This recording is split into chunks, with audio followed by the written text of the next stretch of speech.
Kepala Lindu Aji bernilai 300 ringgit. Loh, bukankah dari kau 500? Rupanya kalian lupa aku ini juragan. Aku ini pedagang. Apapun harus ada untungnya. Apa saja yang hilang, Nak Panji? Sudahlah, jangan dipikirkan juragan. Anggap saja ada maling yang masuk. Tapi perlu juragan ingat bahwa di rumah ini ada orang jahat yang bisa membahayakan juragan. Kalau juragan sudah bekerja sama dengan orang-orang itu, lebih baik diputuskan sebelum terjadi hal-hal yang tidak diinginkan. Baiklah. Di episode ini, mari kita langsung saja menuju Juragan Paraguna, yang telah diceritakan beberapa waktu lalu, bahwa nyawanya telah diselamatkan oleh Panji Kusuma di saat penyerangan Gagak Hitam. Dan hingga saat ini Panji Kusuma masih di kediaman Juragan Kaya Paraguna, yang tersohor di desanya konglomerat. Akan tetapi, tidak disangka dan tidak diduga bahwa Juragan Paraguna yang termasuk petinggi Mataram diam-diam kerjasama dengan Kalawika dan Bakawulung demi meraih kekayaan dunia semata. Namun untung saja, Juragan Kaya Paraguna tidak mencuriga kepada Mayang Sari yang sedang menyamar jadi pendekar laki-laki. Lalu bagaimana kisahnya Juragan Paraguna yang stafnya termasuk petinggi Mataram? Mari kita simak cerita ini. Kakang bekerja di mana? Nganggur. Bukankah seseorang harus bekerja? Ya, benar. Tapi sebagai pengembara, pekerjaanku tidak tetap. Maukah kakang bekerja di sini? Upah yang kakang minta bisa ditentukan sendiri. Apa pekerjaanku? Pekerjaan utama menyertai aku pergi, kemanapun aku pergi. Menjadi pelindungku. Mengapa kakang tertawa? Kakang tidak suka? Siapa bilang aku tidak suka? Semua orang pasti akan suka jika bersama seorang gadis cantik seperti kamu. Di tengah-tengah obrolan santai Nyai Sarawita dengan Panji Kusuma, terlihat dari kejauhan ada dua orang tamu menuju Juragan Paraguna. Rupanya tamu tersebut sangat penting dengan Juragan Kaya Paraguna. Sebetulnya Panji Kusuma sudah paham betul kepada kedua orang itu. Namun hal ini dirahasiakan kepada Nyai Sarawita, guna mengetahui lebih dalam lagi di balik otak Juragan Kaya itu. Kamu kenal dengan dua orang itu? Teman kerja ayah, Paman Kalawika dan Paman Bakawulung. Temui mereka sebelum mereka kemari. Mereka pasti ingin bertemu ayahmu. Baiklah kakang.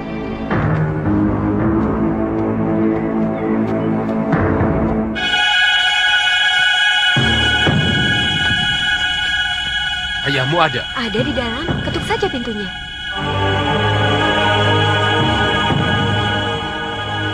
Kalawika.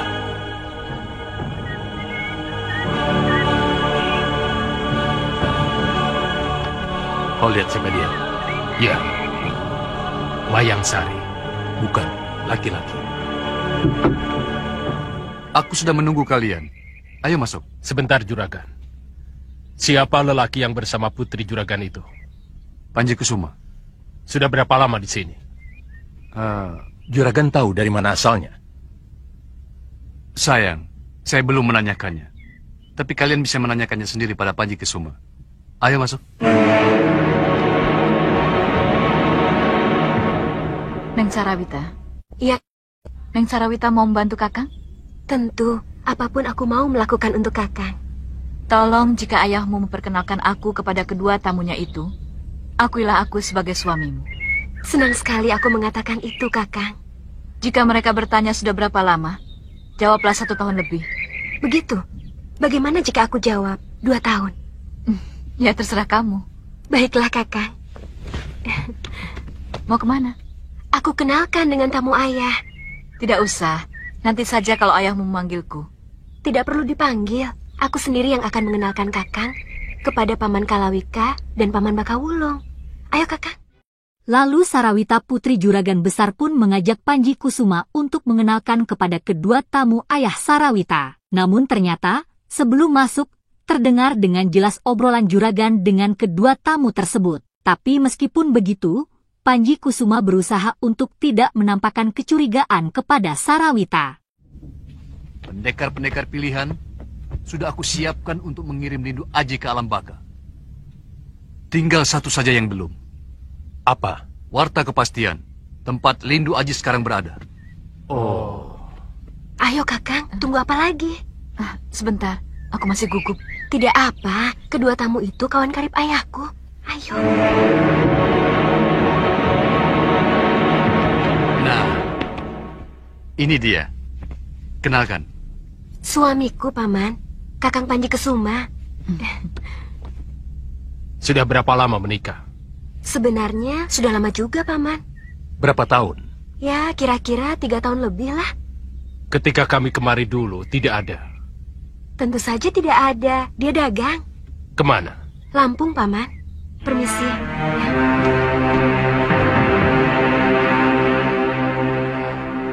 Hari ini aku menginap di sini. Di mana kamar kamu?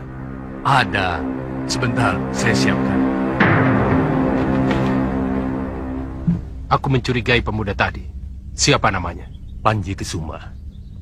Kamu menduga ada hubungannya dengan Mayang Sari? Iya. Bukankah dia pandai menyamar? Kalau begitu kita perlu menyelidikinya. Hati-hati. Jangan sampai Juragan Palaguna mengetahuinya. Kini Juragan Palaguna pun merasa aneh kepada Sarawita. Mengapa bisa bilang mengaku suami kepada Panji Kusuma? Lalu kemudian, Juragan Palaguna pun menghampiri putrinya dan menanyakan hal itu. Sarawita, Ya, Ayah. sini sebentar. Ayah mau bicara. Baik, Ayah.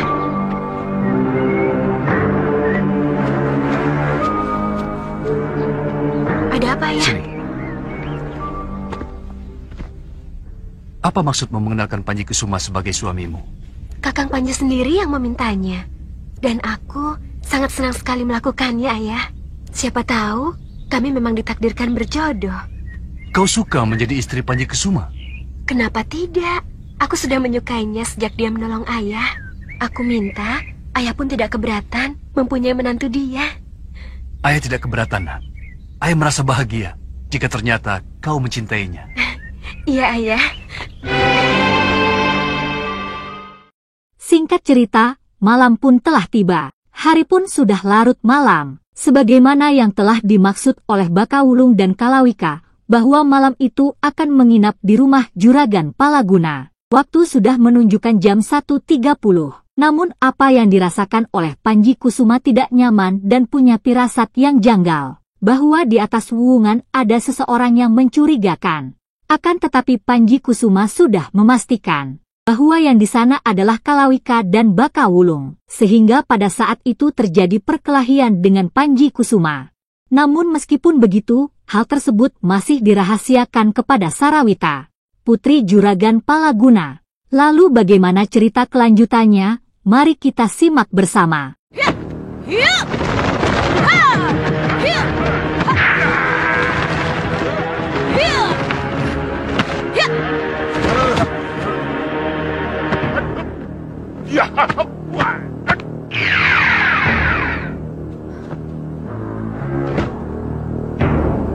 Kakang Panji! Kakang Panji Kesuma! Kakang! Maaf, Kakang. Mengganggu. Tidak apa-apa. Ada apa? Kakang tidak mendengar. Di atas wuwungan sana, terdengar suara orang melompat-lompat. Tidak ada apa-apa. Tadi, sekarang sudah lenyap. Paling-paling suara kucing.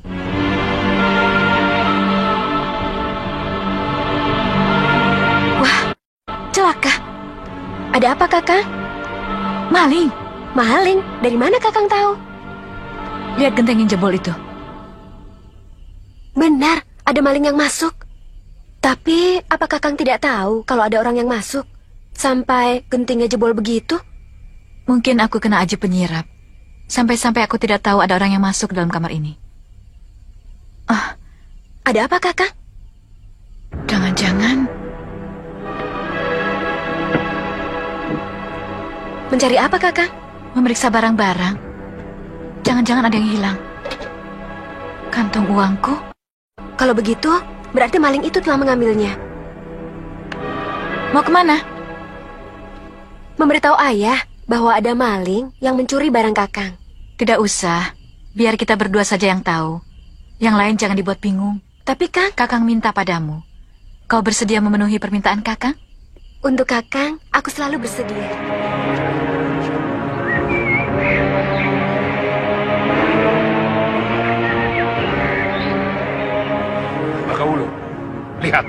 Dia menantang kita.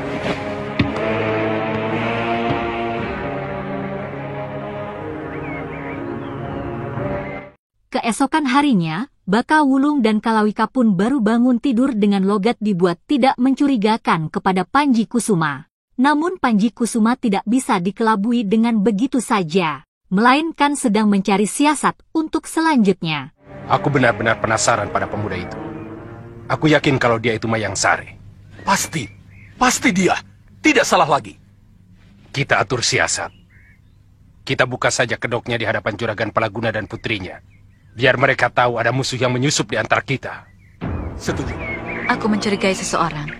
Siapa? Kakang belum bisa mengatakannya sekarang. Maukah kau membantu Kakang? Tentu. Apa yang harus aku kerjakan?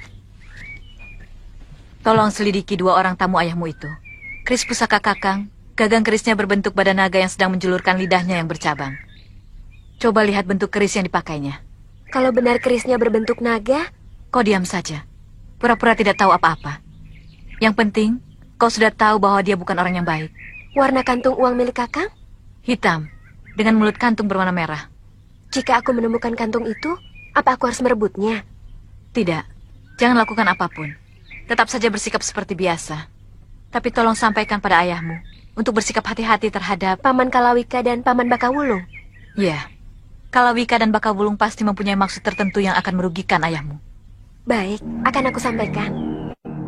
Selang beberapa jam kemudian, Nyai Sarawita pun menyiapkan kopi sama rokok sigariles untuk suguhan tamu ayahnya. Sekalian menuruti pesan dari Panji Kusuma. Namun untungnya, Kalawika dan Bakawulung tidak mencurigai bahwa Sarawita sedang mengawasi sesuatu yang dikatakan oleh Panji Kusuma. Nyai Sarawita pun dengan ramah tamah menyajikan suguhan kopi sama rokok sigarilesnya. Begitu pula, tamu ayahnya dengan ramah mengobrol dengan Nyai Sarawita. Aduh, bagus benar kerisnya, Paman. Tentu harganya mahal. Apa nama keris ini, Paman? Naga Wening. Pasti keris yang ampuh. Betul kan, Paman? Lumayan. Permisi, Paman.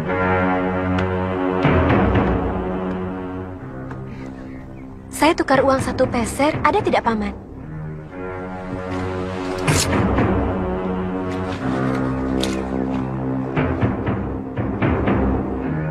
Ambil saja. Tidak usah ditukar. Wah, kalau begitu tidak jadi, Paman. Permisi. Aneh.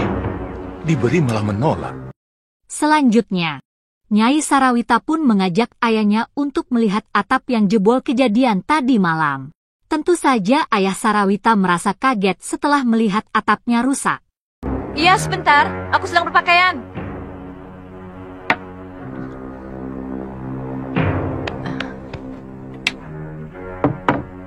Silakan. Lihat, Ayah. Dia masuk ke dalam kamar Kakang Panji melalui genting. Maling biasa tidak akan sanggup melakukan hal seperti itu. Ini hanya bisa dilakukan oleh orang sakti. Orang sakti di rumah ini, selain Kang Panji, hanya Paman Kalawika dan Paman Bakawulung. Semalam para maling itu menyatroni kemari ya. Keris pusaka Kakang Panji hilang dan sekarang telah berpindah tangan. Mereka punya maksud tertentu ya. Ayah harus berhati-hati ya. Tidak kusangka. Apa saja yang hilang, Nak Panji? Sudahlah, jangan dipikirkan Juragan. Anggap saja ada maling yang masuk. Tapi perlu Juragan ingat bahwa di rumah ini ada orang jahat yang bisa membahayakan Juragan. Kalau Juragan sudah